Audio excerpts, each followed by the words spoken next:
Good evening and thank you for joining us for KREM News 10 at 10, where we give you more news in less time. Let's get started. The city of Spokane is moving forward with plans to turn the Cannon Street shelter into a medical respite facility for the homeless. The city hopes to free up hospital beds and other shelter space, but now some living at the Cannon shelter want to know where they'll go, as KREM 2's Kyle Simchuk explains tonight. It's actually been fairly decent for a shelter. Ronald Howard has been staying at the Cannon Street shelter for nearly a year. Now he and other residents are being told they'll have to move to the Trent shelter. We're being told that we have to be out by next week.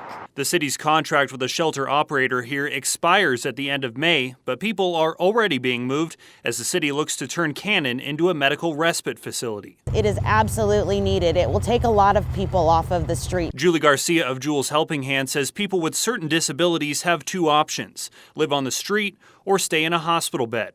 They don't fit into the shelter system.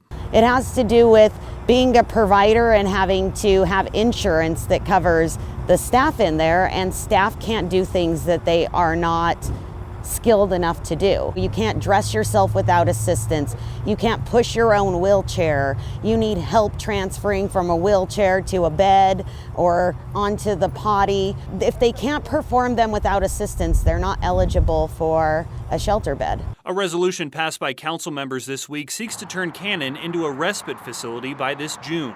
It could be staffed by healthcare professionals, potentially funded with Medicaid dollars. According to the city, the Salvation Army has started moving people from Cannon to Trent in phases to ensure people with higher needs have access to the services they need. There's several of them that they've already sent over there that I really don't feel have the mental capacity to survive over there. Trent's actually a pretty rough place. Howard says he'll need an electrical outlet for his inhaler. How long are we going to have to leave for? I'd like to know when I could come back. In Spokane, Kyle Simchuk, KREM 2 News. The Spokane NAACP is responding to racist graffiti found on Eastern Washington's campus. The hateful message was written on a mirror in a dance studio used by the Black Student Union. The local chapter president says more must be done to make sure black people in Eastern Washington are treated equally and respectfully. There's enough systemic proof to know that this is going to continue to be a problem, and that it is incumbent on us, and it's really our moral responsibility to now get in front of this instead of continuing to be behind it. He also says the organization is working with the BSU and Eastern's DEI office to make sure black students feel safe and recognized on campus. Emotional testimony today from Lori Ballow's oldest son when he took the stand in the murder trial of his mother. Ballow is the Idaho mom accused of killing her two kids, 16-year-old Tylee and 7-year-old JJ. The prosecution today played an audio recording between Colby and his mom while she was in jail, and in that recording, Colby is heard saying to Ballow, quote, "You murdered my siblings." Ballow responded saying, quote, "I didn't. I'm sorry you feel that way." Ballow's trial will continue tomorrow. Meantime, Washington Governor Jay Inslee is expected to sign a bill allowing for more police chases in Washington. It passed the state Senate yesterday, lowering the threshold for when police can chase after someone. Right now, the law states they need evidence of a crime. Under the version finalized by the Senate, police can chase someone if the officer has reasonable suspicion of a crime. It also expands the list of crimes that can trigger a chase, which includes sexual or violent crimes, DUI, escape, domestic violence, and vehicular assault. And looking ahead, lawmakers in Olympia have until Sunday to finalize other major bills. Some of those big ones still on the table are a bill that would ban the sale of so-called assault weapons and a possible new transportation budget to pay for road projects all across the state of Washington. And heads up tonight, we are less than 2 hours away from the deadline to file your 2022 tax returns or ask for an extension. If you have any questions, we've got your tax deadline survival guide. Right now, you can still file for an extension, and that will push your deadline out to October 16th. You'll need what is called a 4868 form. We know you have a lot of questions. Our team put together a tax resource guide. Just text us the word tax to 509-448-2000, and we'll send that directly to your phone. All right, taking a break from the headlines to talk weather. It looks like we'll be seeing at least more sunshine in the next few days. Let's get straight to Chief Meteorologist Jeremy Legoo for what's in store for our forecast. Jeremy? Well, Mark, it's one of those ones where temps are on the cold side of things tonight. We're down in the 30s and dropping. 37 currently, and by the time we wake up tomorrow morning, Well, we'll get to that in a second. Right now, it's those showers moving out and skies starting to break, and that combination is what helps us cool so efficiently. Tomorrow, we'll see a few more of those scattered showers as we move through the day. Those will be more prevalent in the afternoon. And I think it's more of that rain and graupel mix likely taking us through the day. Big story here going to be what happens in the morning.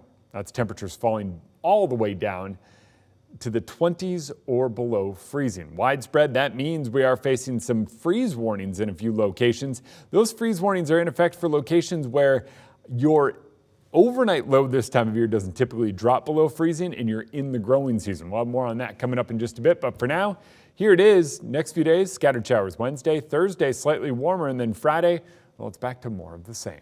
All right, sounds good, Jeremy. We'll check back in with you later in the broadcast. Meantime, happening tomorrow, Barker Road at Trent Avenue is opening back up after being closed for more than 2 years. The new road goes up and over the BNSF Railway. The city says it'll save more than 2.5 hours of wait time every single day.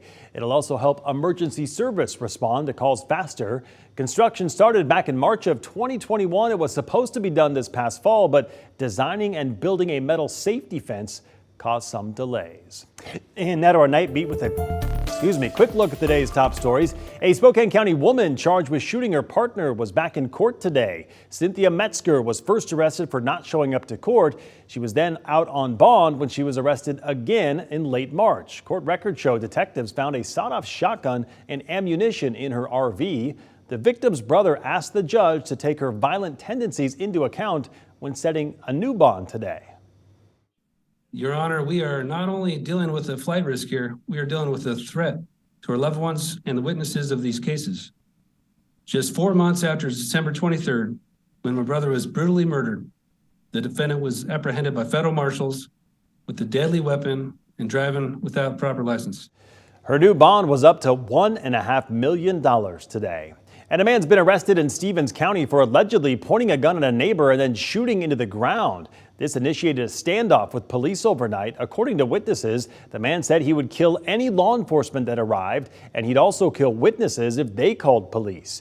A crisis negotiator was able to get the suspect to surrender peacefully. He was booked into the Stevens County Jail for 3 counts of assault and 3 counts of harassment, threats to kill.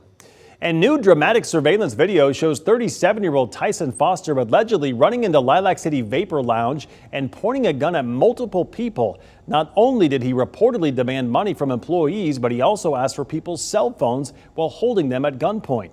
Foster is in jail tonight, accused of 6 counts of armed robbery, along with additional charges. He is set to appear back in court later this month.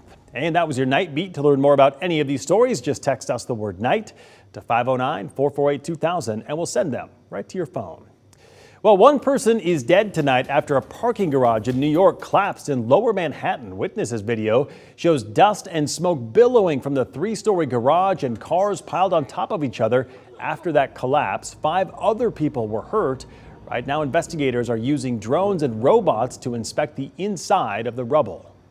And we observed that there are 4-story building all the way pancaked, collapse all the way to the cellar floor.